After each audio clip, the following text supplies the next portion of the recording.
Hello everyone, welcome back to Alvo Movie Recaps. We're here to bring you the most exciting movie stories of all time. Hope you're all having a fantastic day. Don't forget to hit that subscribe button, because one lucky subscriber could win a free scooter. Alright, no more waiting around, let's jump right into today's recaps. The suspenseful TV series adapted from one of the top 10 science fiction novels of this century, Dark Matter, has finally arrived. A man is unexpectedly kidnapped and transported to a parallel world, only to discover that his biggest enemy in this world is another version of himself. How will he overcome himself and escape this world? The story begins with Jason, a top physicist who, despite his focus on family, is struggling in his career. One night, Jason receives a text message from his friend Ryan, inviting him to his own celebration banquet. It turns out that this gifted friend of his, who was not originally as successful as himself, has won the coveted Pavlov Prize that Jason had always dreamed of, and the backer behind it is also willing to fund him to establish a neurotechnology company. Moreover, Ryan extends an olive branch to Jason.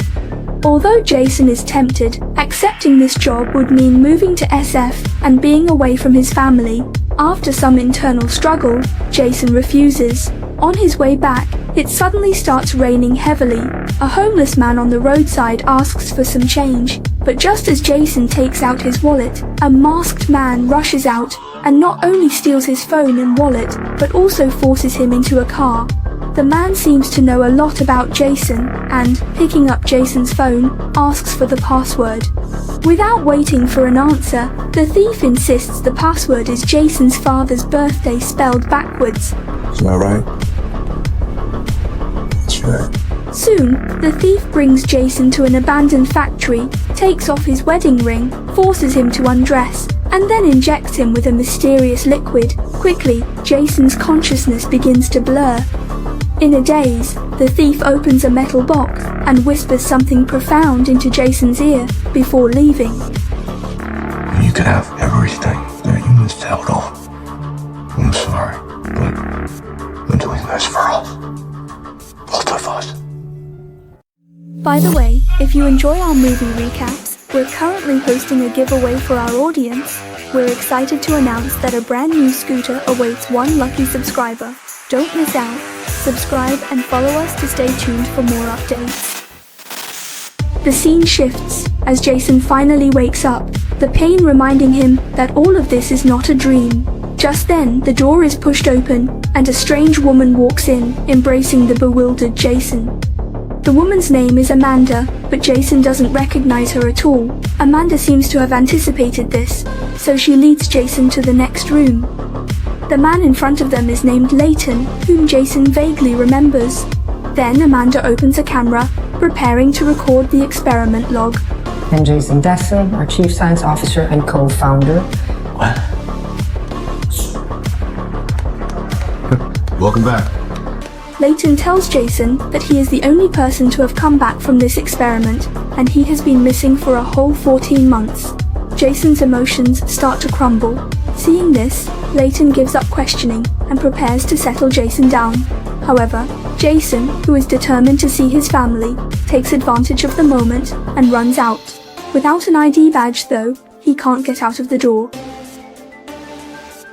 At that moment, a security guard nearby, who seems oddly familiar, approaches. Good to see you again. And said goodnight. Thank you. Jason runs wildly, hailing a taxi, finally arriving home, but instead of his family, he's greeted by a completely unfamiliar woman. Frantically, Jason rushes upstairs to search for his wife and child, only to find no trace of them. As he enters his son's room, he notices a trophy proudly displayed on the shelf, the coveted Pavlov Prize he had always dreamed of. It seems that in this world, he sacrificed his family for career success. Just then, a car pulls up outside, obviously from the company, and Jason hastily escapes out the back door. Meanwhile, in another world, a man identical to Jason returns home.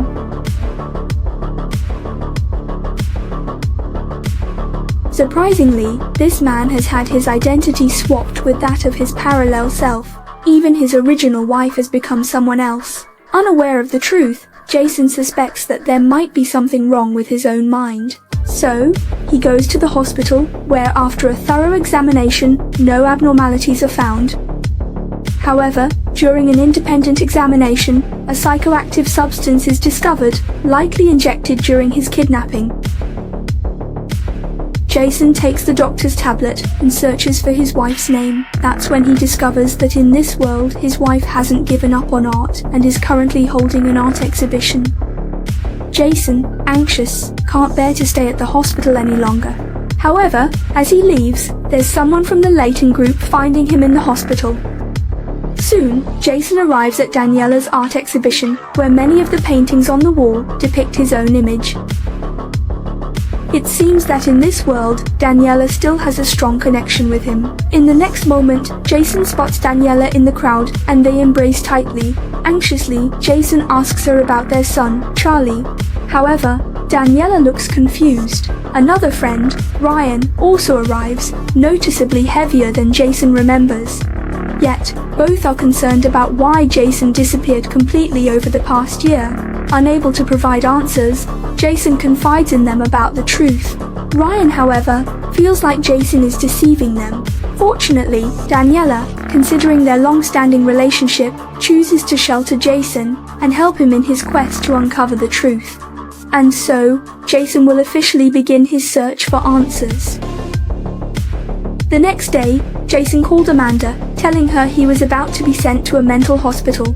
Upon hearing this, Amanda hurried out the door, falling right into the trap of diverting the tiger from the mountain. Jason quickly sneaked into the house, which felt both familiar and unfamiliar to him, ready to gather clues from the documents inside. The room he entered belonged to his son, Charlie. However, Daniela revealed that they were together at the time she became pregnant. Jason, on the other hand, told himself that he was busy with work and would spend the next year in the lab, so they broke up. Jason's face was full of disbelief. It turned out that in his world, he chose to quit his job, married Daniela, and Charlie was born afterwards. The same event unexpectedly led to two different outcomes. Jason's mind was filled with speculation. Back at Daniela's house, Jason sifted through the gathered information, and his dreadful suspicion finally became reality. By the way, if you enjoy our movie recaps, we're currently hosting a giveaway for our audience.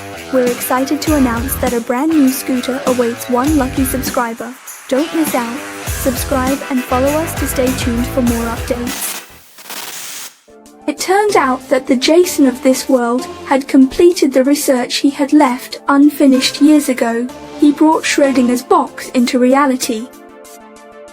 Because of Jason's different choices in the past, two parallel worlds were born. The quantum states inside the box were in superposition, serving as the intersection points of these two parallel worlds.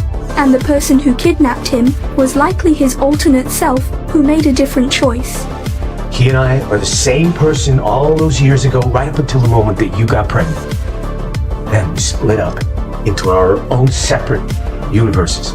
We split because I chose to be with you, and he chose to pursue work. After listening to Jason's analysis, Daniela also began to believe that the man in front of her was from another world. As Jason described their past together, she started to feel overwhelmed, but just then, the doorbell suddenly rang. Sensing something amiss, Jason cautiously approached to check, but the next moment,